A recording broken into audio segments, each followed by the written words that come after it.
Today we're talking about the 4 rules that Thierry Henry wants to change in football. I've got Greg here with me today. Hello. Oh man, let's get stuck into it. So, Greg. You didn't even let me say I'm Greg. Oh, sorry. Oh, I said Greggy and you said hello. Yeah. You're like, hi man. Oh, I said, No, okay, Greg. okay, I've got a friend here with me. What's your name? I'm Greg.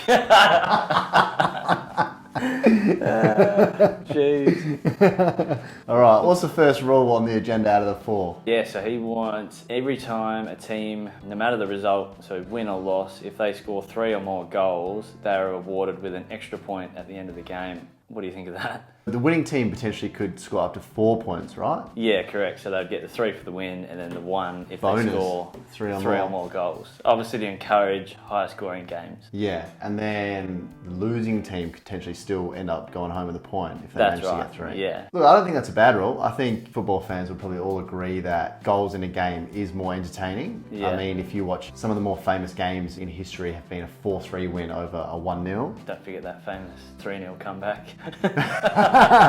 What, 05 Istanbul? Yeah. Yeah, no, I don't mind that one. Yeah, extra point. Extra point for both teams. Yeah. I think, whenever games end goalless, you will occasionally get a good game that people say, okay, that 0-0 was end-to-end stuff. But at the end of the day, people do love to see goals. You like to see the ball go in the back of the net. Yeah. And a big strike to go through, that's where the excitement comes. That's what everyone's there for, I think. So I wouldn't be against it. Even if a team, if they're up 2-0, like naturally they're probably going to sit back and potentially just try to defend that, whereas the games may be a bit more open if there's an incentive to go out and score another goal. Yeah, well imagine like you're watching your home team, they're 2-0 up and you're thinking, alright, it's coming into the 80th minute, they might think, alright, let's go for the extra point. Yeah. And then instead of just going ultra defensive and holding the win, they keep sort of attacking and bringing on more goals. Well, you'll see teams take off their striker if they're 2-0 up, put on a Yeah. defender, whereas now the incentive is to maybe leave that guy on or put on another attacking player, and you think, we just need to score 1 more goal now and we get an extra point and you go home with 4. Yeah, I was actually interested to know how many teams would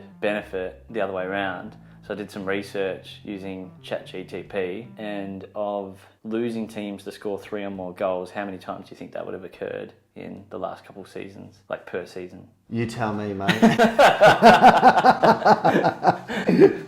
I've got a number in my head, but keep revealing. Yeah, 16. So it's a bit higher than I would have thought it would have been. If you're scoring 3 goals, you think you're going to win, That's right? normally enough to win. Or it means Yeah. that the winning team is scoring more than 3 goals. Yeah. But yeah, on average, it's around the 16 in a mark, season. in a season that it happens. So that'd be 16 extra points added to the table. Which, if you're a bottom dweller or relegation or whatever, that could Yeah. the real No, difference. there are teams that, like, say Leeds, for example. I know in recent years they've typically finished lower in the table and potentially might be going down this season. But people will love to watch them play because they're free flowing and they'll go out and score goals. Yeah. And yeah, it almost feels maybe it is right to reward that team that's going out and trying to score goals and play versus a team that's going to sit back and just put down a block and just defend the whole game. Yeah. And they're hoping for a 0-0. You'd almost want to encourage. I don't think it would get implemented. I think it's just an idea. But if it was, you could really change the way, like the tactics and whatever. You could go from attacking defensive teams. More teams might jump on the attacking bandwagon of like, all right, this is the way we need to play to get those extra points. Because say you get extra 6 points over the course of the season or whatever, that could be the difference between winning or coming second, third or fourth or wherever. Yeah, I guess it would completely add another element of strategy. There'd be teams, instead of going out, trying to lock it down, potentially lose that game 1-0. If you think, I'll just go out and score as many as I can, you might concede 10. But if you've scored 3, you're getting the point. Then you're still getting a point. And the team that's done, like, maybe the 1-0 loss, they've been a bit more disciplined and organised, but they've gone home with no points. Yeah. And you've conceded 10 goals and potentially gone home with a point. Yeah. So. And maybe a little bit more pride. Yeah, maybe. I mean, I can't personally, like you said, I can't really see that one coming in. It seems maybe a bit more fun than it is practical. I can't really see them implementing I guess it could maybe open the discussion of how do you make games more high scoring, I guess. And that might be like one avenue, but then, all right, let's have a look at other ways that maybe a game could become more high scoring. Because football, in the scheme of things, would probably be the lowest scoring sport of any professional sport. You could get to an end of the game and there's no scoring. Yeah, which would be very rare. It ends how it started. Yeah, I don't think there's not too many other sports. Even hockey, hockey is very rare. Ice hockey that happens, and then they have overtime rules and whatnot as well to avoid draws. Yeah, I know like they've in the past like tweaked offside rules, and you want to give the attacker the benefit of the doubt or the advantage over the defender because we're trying to encourage goals. Yeah. And, you know, at the end of the season, if goal difference is the same, it goes down to goals scored because as a whole people want to see more goals. So the masses do enjoy seeing more goals, so it wouldn't surprise me if that already seems to be the mindset that people are encouraging. Yeah. But the extra point, I'd probably like to see that. I think that's good, but I just can't see it actually coming in. The Liverpool score, maybe not many this year, but the last couple of years, normally, that extra Liverpool, point, that extra point would have really helped. No, but that's not just me. Like I said, a team that comes up and is potentially going to be faced relegation, if they've actually gone out and tried to win a few games, had a crack, I think that's probably earns my respect more than the teams who are what's called anti-football, where they're just playing defensively. They're just holding on. Yeah, they're hoping for a 0-0. Yeah. I want to reward the team that's trying to actually score, because that's what the game is really. All right, should we go on to rule number two? Rule number two, Henry's keen for the referees to all get mic'd up. He's very interested for the public to hear what they have to say, and he feels, having been a player at times, the referees might say something maybe inappropriate on the pitch that they're getting away with. So it almost becomes a way to kind of audit a conversation on the pitch, but also, you know, if they've also made a decision, come out and have a post-match interview, maybe explain why they've made a certain decision or give their point of view. So what do you think about that? Probably not as for this one as much as the last. I think you get a couple issues here. One, I think you're opening the referees up to pretty high scrutiny in already what is probably a pretty hard profession. Like, I'm not going to put my hand up to referee a game, let alone one of the biggest ones on the biggest stage. Obviously, they're paid for it, but I think the pressures that would come with it. So I think if you're adding a mic, then you're adding more scrutiny. It wouldn't take much for an umpire to say something and be taken out of context or... Well, adrenaline's running through them in a game. Yeah, that's right, yeah. There is a bit of high pressure. They've got to make a snap decision. Yeah. You see on TV the players abusing them. It's kind of like a double standard to say, hey, look, these players are abusing you, saying, oh, you know, and you've just got to this take and that. it And the ref's meant to say, oh, yeah, yeah. okay, no worries, but I'll stick with my decision. Yeah.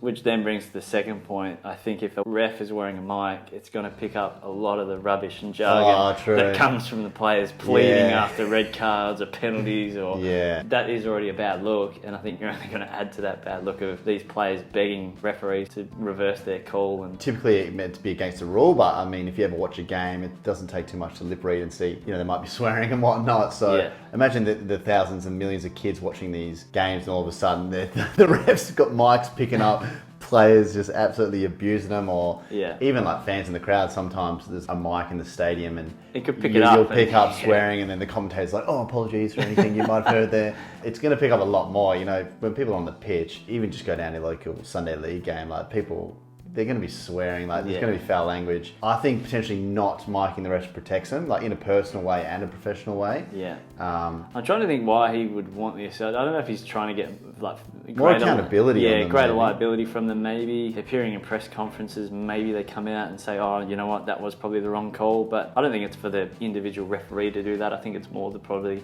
governing body to say, come out and, all right, we didn't make the right call there. Well, the ref's employed by FIFA or the Premier League or whoever. Yeah. And like you said, if he's made a decision, that's based on his perspective or view of a rule. And then, like you said, the governing body should come out and say, hey, we back our ref. This is the rule. This is why. And then, if there is a wrong decision, VR has its own issues, and then there is moments through history where the wrong call has been made. If Thierry Henry wants them to be a part of the press conference, I think, probably bring it back to the higher body to make that comment, to say, all right, that's incorrect, or no, this was actually the right call, and this is why. Yeah. I think, you know, so many times you see, like, maybe they give a penalty, and then it's a huge talking point after. Was it not? Yeah. And they're just wanting the referee to come out and say, hey, I gave the penalty because of this. But I mean, it should be pretty obvious at the end of the day. Yeah, that's right. Yeah, it's not black and white, but if a free kick is there, generally, I think the right call is made. And there's no need to then open it up and say, oh, this is why I paid it. Like, I paid it because there's there's a rule book that governs us. Well, there's a million people who would say, that's a penalty because this happened. Then there's the same amount saying the opposite. And all the referee's going to do is say, oh, well, I agree with these guys who are already saying all that. Yeah. Which we already know because he's blown the whistle and he's made that decision. Yeah, and I think people are always going to have personal bias that no matter what the referee says anyway, if it's their team who's lost because of a controversial penalty, whether it's right or wrong, they'll be like, no, this referee. They're going to be salty or just have it out for the ref. All right, so we're not for that one. Nah. All right, so the third rule is, do you want to read it? Or? No, you go. Yeah, all right, the third rule. You double down.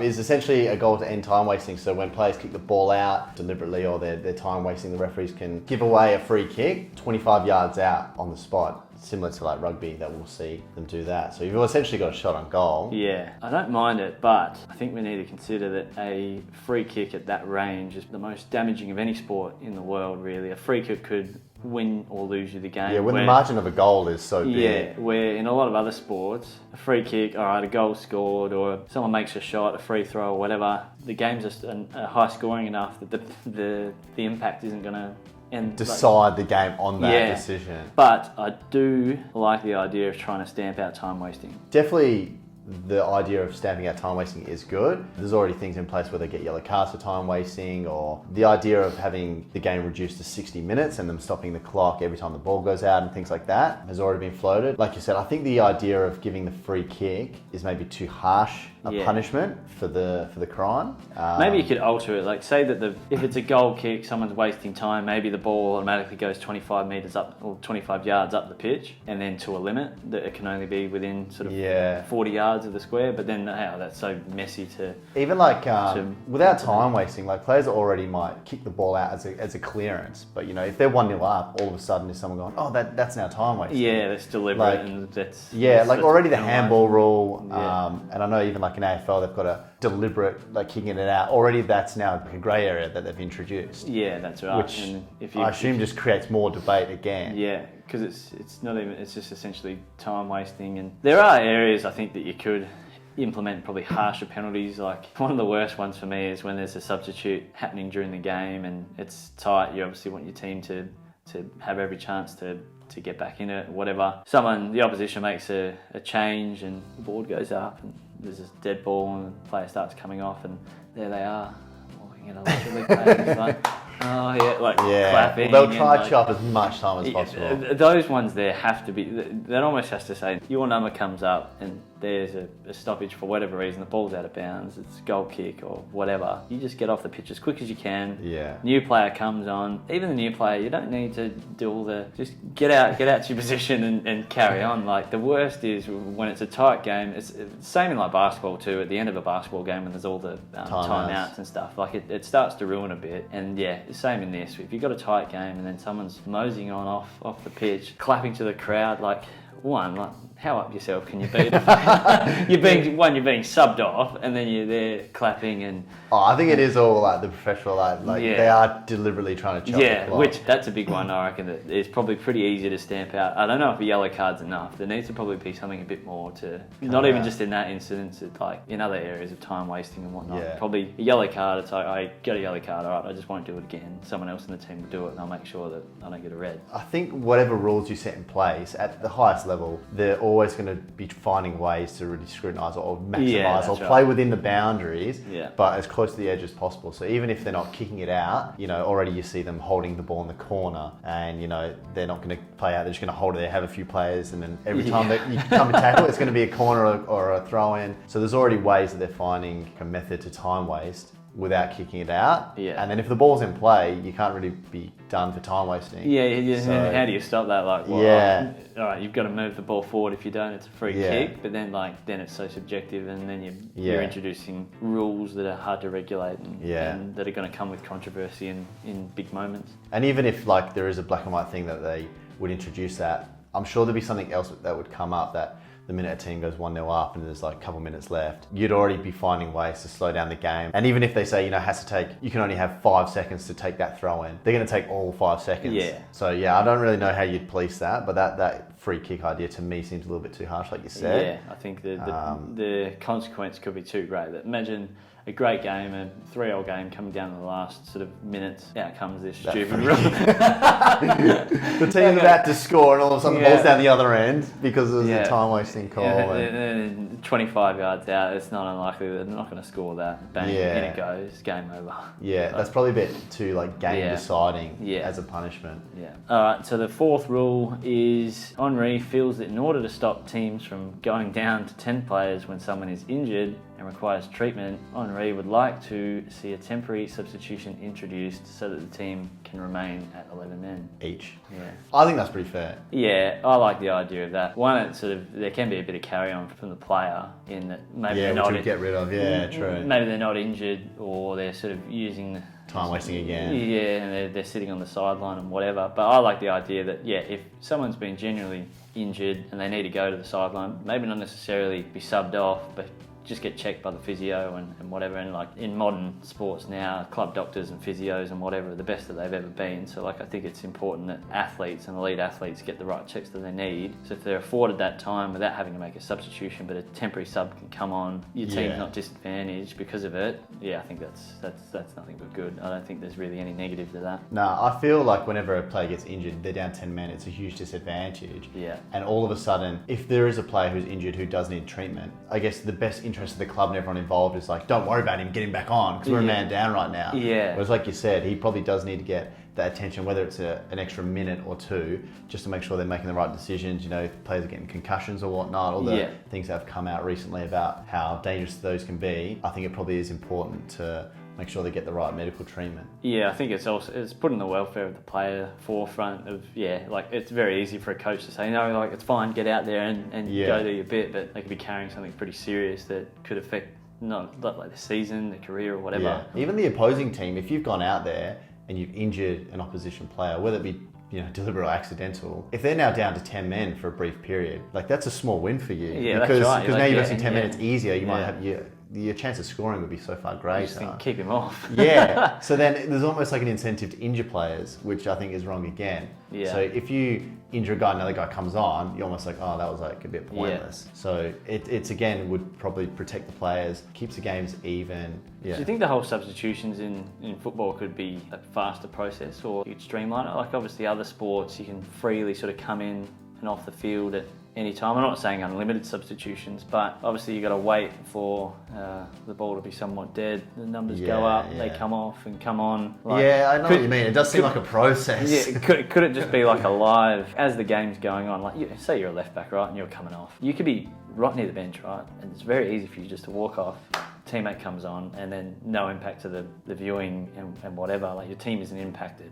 Yeah. Someone's come off, someone new has now come on, and it's just a quick transition. I think the game could benefit from something like that, but... I think the rule currently is you can obviously only have 11 players on the pitch at once. Yeah. So you'll occasionally see on like Facebook or anywhere that, if a player's coming off, the other player already runs on before he's off, and now all of a sudden there's 12 people on the pitch. Yeah. And the player who's come on will get yellow carded for it. Yeah, okay. Which, like you said, it's a super strict rule, and the ball's already dead.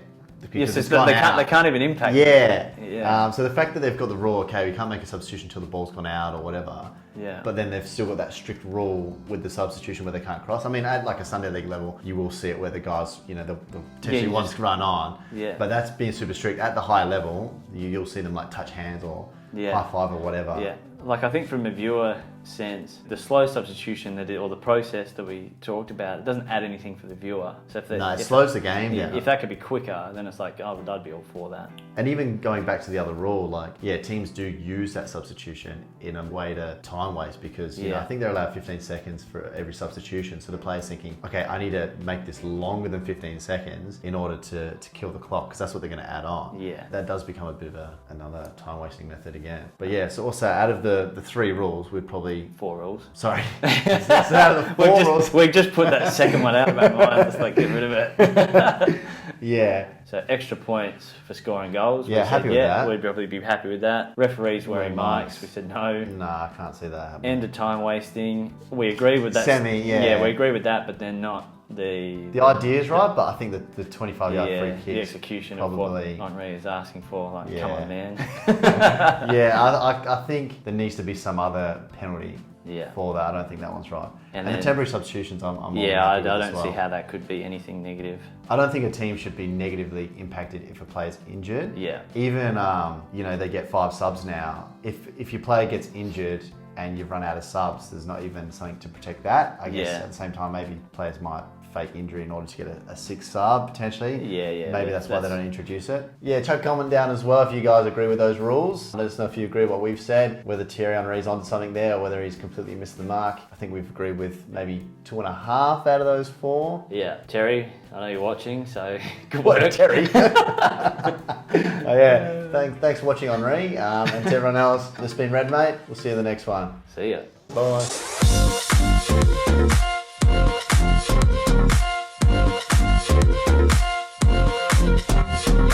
You ready? Yeah. Feel the pressure?